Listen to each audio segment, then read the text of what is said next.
Assalamu alaikum student. Today is our first lecture of lesson number 2, unit number 2, water, food chains and food web.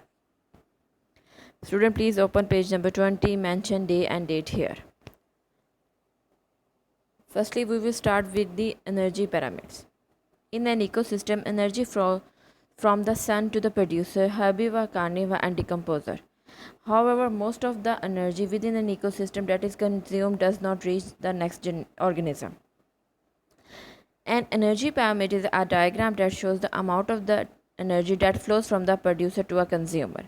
Basically बेटा ये एक ऐसी diagram है जिसमें ये चीज़ शो की जा रही है कि जो प्रोड्यूसर्स हैं, ठीक है, वो सबसे ज़्यादा हाई एनर्जी लेवल पे हैं और उसके बाद जो दूसरी एनर्जी मतलब आगे जो कंज्यूमर्स में जाती है, ठीक है, तो उस कंज्यूमर में सेकेंडरी कंज्यूमर और टर्शियरी कंज्यूमर उनमें वो एनर्जी जो है वो उतनी नहीं पहुँचती जितनी कि वो प्रोड्यूसर्स के पास होती है. मतलब वो बेसिकली एनर्जी आखिर में पहुँचते तक कम हो जाती है. कुछ एनर्जी नेचर के अंदर वेस्ट हो जाती है और कुछ एनर्जी वो जो कंज्यूमर है वो अपने अंदर ले लेता है. अब जब उसको टर्शियरी कंज्यूमर खाता है सेकेंडरी कंज्यूमर को, तो वो क्या होता है कि वो भी कुछ नेचर के अंदर वेस्ट कर देता है और कुछ जो है वो अपने अंदर मतलब एनर्जी के तौर पर रख लेता है.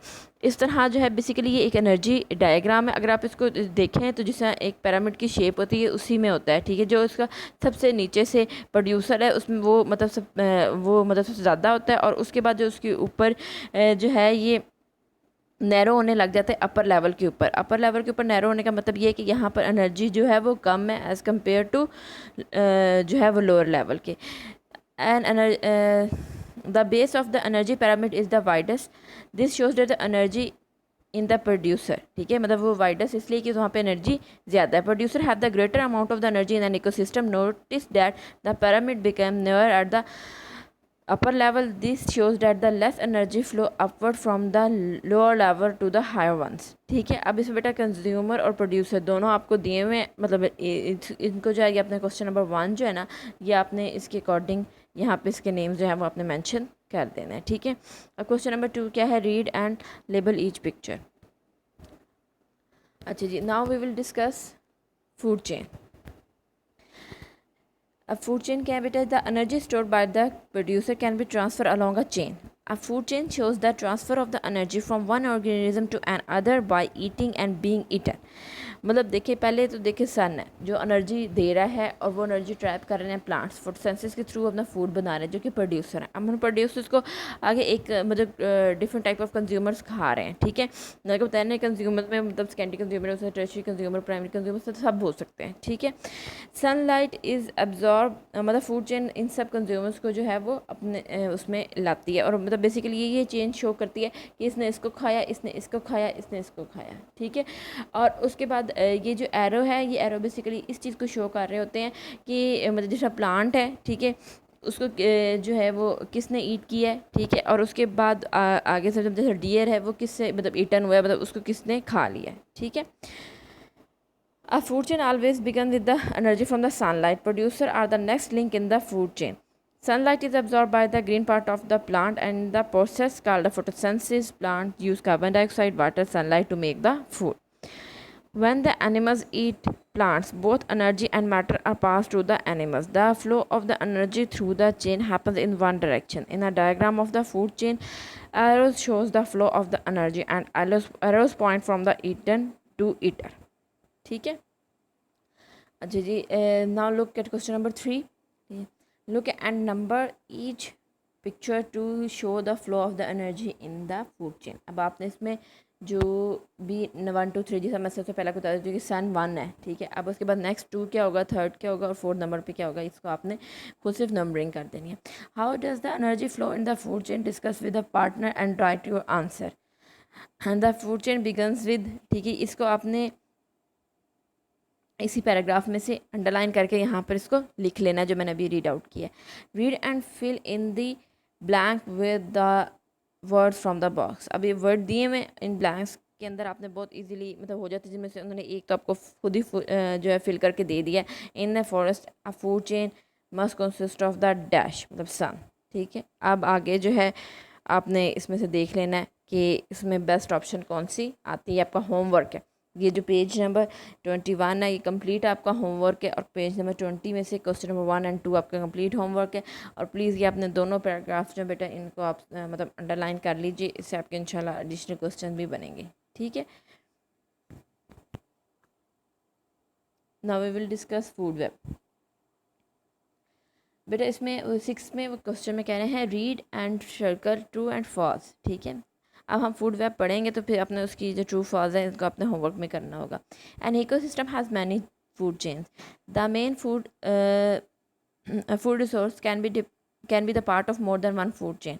As a result, one food chain often overlap the other food chain. Many food chain combine to form a food web.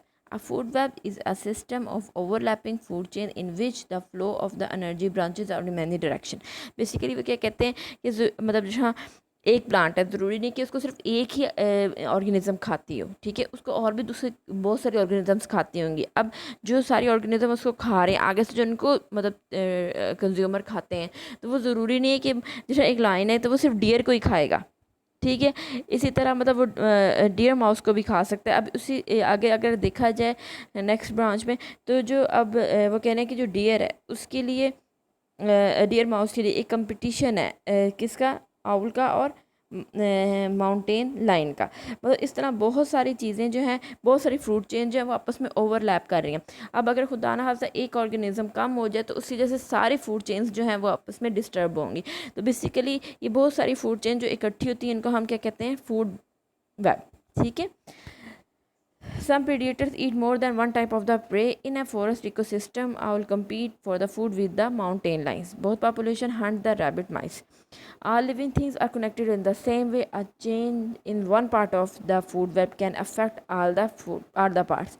All living things depend on the other living things for what they need to survive. जाहिर बात है कि एक living thing दूसरी living thing के ऊपर depend कर रही है अपने फूड के लिए, अपने सर्वाइवल के लिए। Anything that affect the size of the population of an organism also affect the food web.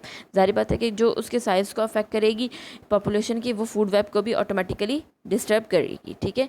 Disease, storm, pollution and hunting are the events that can affect a food web, ठीक है, कि ये मतलब ऐसे factor हैं जो कि food web को डिस्टर्ब कर सकते हैं। अच्छा बेटा क्वेश्चन नंबर 7 जो है वो ये कह रहे हैं कि look at the food web in the ecosystem. ये आपको फूड वेब दी हुई 22 पेज के ऊपर। अब वो कह रहे हैं कि आपने जो प्रोड्यूसर है उनको सिर्फ सर्कल करना है और एक्स ड्रा करना है कोई सी भी 3 कंज्यूमर के ऊपर, ठीक है। Then draw the arrows that show the flow from the sun as the energy is being transferred to the food chain through producer to the consumer. अब आपने एरो के साथ ये चीज़ शो करनी है कि सन से कैसे प्रोड्यूसर में जा रही है, उसके बाद कैसे कंज्यूमर में एनर्जी जो है वो ट्रांसफ़र हो रही है। ये भी आपका होमवर्क होगा। अच्छा जी बेटा फूड वेब में भी आप सब कुछ जो है इसको अंडरलाइन कर लीजिएगा, और उसके अलावा ये ट्रू फॉल्स भी आपने करने हैं, ठीक है। Now question number 8, read and complete the sentence. Balance in ecosystem में ये आपको कुछ क्वेश्चन आंसर्स दिए हुए हैं, इनको हमने जो है वो बेटा कंप्लीट करना है। वो मतलब नेचुरली सी बात है, जो हमने पीछे सारी बात पढ़ी है कि जो हमारे रिसोर्सेज हैं बेटा वो चेंज नहीं होने चाहिए, वो इक्वली रहने चाहिए। मतलब प्रोड्यूसर इतनी ज़्यादा नहीं हो जाने चाहिए कि जो है वो कंज्यूमर्स जो हैं, ठीक है, वो उनकी लाइफ जो है उससे मतलब डिस्टर्ब, मतलब क्योंकि ज़ाहिर बात है फिर एक की पॉपुलेशन बहुत ज़्यादा बढ़ने लग जाएगी, लेकिन जो टर्शरी कंज्यूमर्स हैं, ठीक है, वो उससे अफेक्टेड होंगे। तो इसलिए वो कह रहे हैं कि जो बैलेंस है ना इकोसिस्टम के अंदर, नेचर के अंदर, वो होना बहुत ज़्यादा ज़रूरी है। A population of the deer mice will grow where the food is plentiful. मतलब जहाँ पे फूड बहुत ज़्यादा होता है। As the population increases more food, more water and more living space are needed. Eventually the population may use up these resources. Then each deer mouse will have the less food to eat, less water to drink and less space to live. As resources decreases, some deer mice will die or move out of the area. ज़ाहिर बात है अगर resources वही कम हो जाएंगे वहाँ पर, तो फिर क्या होगा, कुछ जो है वो माइग्रेट कर जाएंगे, वो दूसरे इलाकों में चले जाएंगे, और कुछ जो है वो मार जाएंगे। अब सर जो बाकी रह जाएंगे उनके लिए वो रिसोर्सेज इनफ होंगे जिसके अंदर वो ईजिली ग्रो कर सकें और उनका जो है वो साइकिल प्रॉपरली चल सके। अच्छा बेटा अब क्वेश्चन नंबर 9 जो है वो look at the food web on the previous page, मतलब जो पेज पे देखे, suppose the population of the mountain lines in an ecosystem decreases, कि वो कम हो गई हैं। What effect will be decrease might this decrease have on the, अच्छा डियर माउस के ऊपर फिर इसका क्या अफेक्ट होगा अगर कि हमारे माउंटेन लाइन्स जो है वो कम होने लग जाएंगे। ये अपने अपने वर्ड्स में इसको डिस्कस करना है, जो कि मैं आपसे पहले खुद कर चुकी हूँ, ठीक है। Word partner with your partner, ये क्वेश्चन नंबर 10 है बेटा। With your partner think about an ecosystem near where you live, write the example of 4 living and non living things in your ecosystem. बेटा आप अपने इकोसिस्टम में देखें कौन से 4 living and non living things हैं। तो 4 अपने लिविंग और नॉन लिविंग थिंग्स मेंशन करनी है। अपने इकोसिस्टम जो इर्द गिर्द आप देख लें, मैंने आपको पहले बताया कि इकोसिस्टम आपका अपना घर भी हो सकता है, आपका लॉन भी हो सकता है, आपकी क्लास भी हो सकती है, ठीक है। मतलब हमारे पास मतलब डिफरेंट इकोसिस्टम्स हैं जिनको आप अपने डेली लाइफ में देखते हैं। How do living and non living things interact in an ecosystem you choose.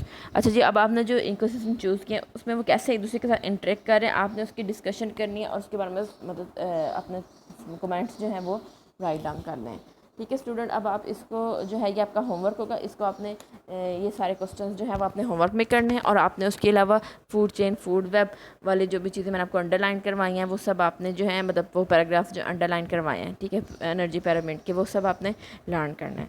Thank you student, अल्लाह हाफिज़।